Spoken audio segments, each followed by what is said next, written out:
একবার এই আনকমন চপটা খেলে আর বাইরের থেকে কোনো চপ বা অন্য কোনো চপ খেতে ইচ্ছা করবে না।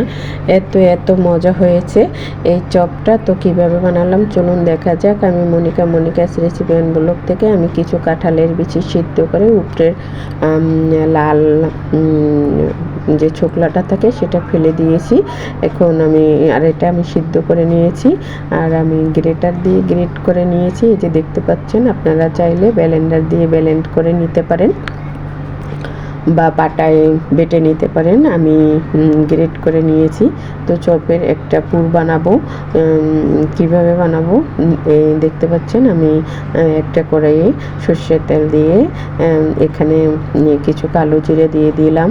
আর কালো জিরাগুলো দিলে ঘ্রাণটা চপের একটা ভালো আসে।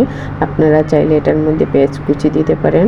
আমি কিন্তু পুরোটাই পেঁয়াজ কুচি দিলাম না, আমি পেঁয়াজ কুচি ছাড়া সম্পূর্ণ সব কিছু দিলাম। এখানে তেলের মধ্যে আমি গ্রেট করা কাঁঠালের বিচি দিয়ে দিলাম আর 2টা আলু সিদ্ধ করে গ্রেট করে নিয়েছি সেটা দিয়ে দিলাম। একটু বিট লবণ দিয়ে দিলাম, একটু হলুদের গুঁড়া, মরিচের গুঁড়া, ধনিয়া জিরার গুঁড়া, একটু মশলার গুঁড়া আর একটু আদা বাটা, চিলি ফ্লেক্স, আর একটু কালো জিরা আর এখানে দিয়ে দিয়েছি কাঁচামরিচ কুচি।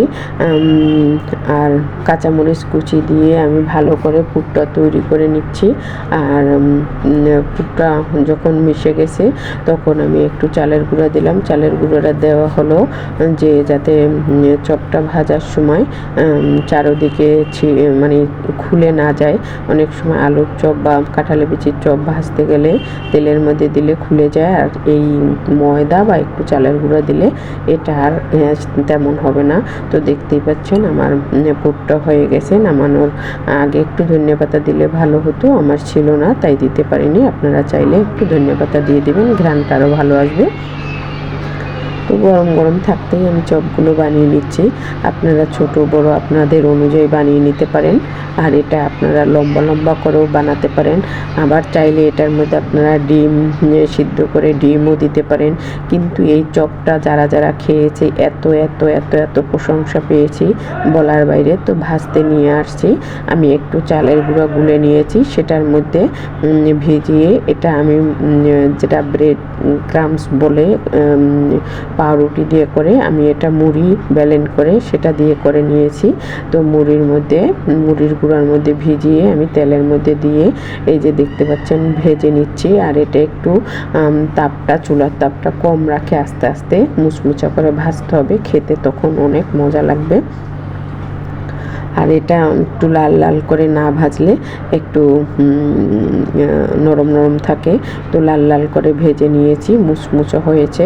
দেখতে পাচ্ছেন কালারটা, দেখতে পাচ্ছেন যে কত সুন্দর হয়েছে। তো নামিয়ে নিচ্ছি।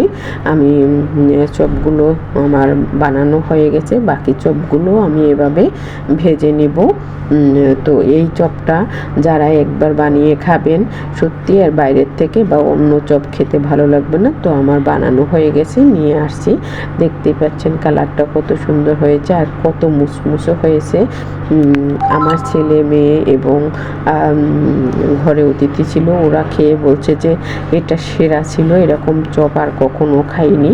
তো আপনারা চাইলে এই ভিডিওটা শেয়ার করে রাখতে পারেন, ইচ্ছা হলে বানিয়ে নিতে পারেন। এখন কাঁঠালের সিজন আর কাঁঠালের বিচি সবার ঘরে ঘরে থাকে। তো ভিডিওটা কেমন হলো সবাই লাইক শেয়ার কমেন্ট করে জানাবেন। সবাই ভালো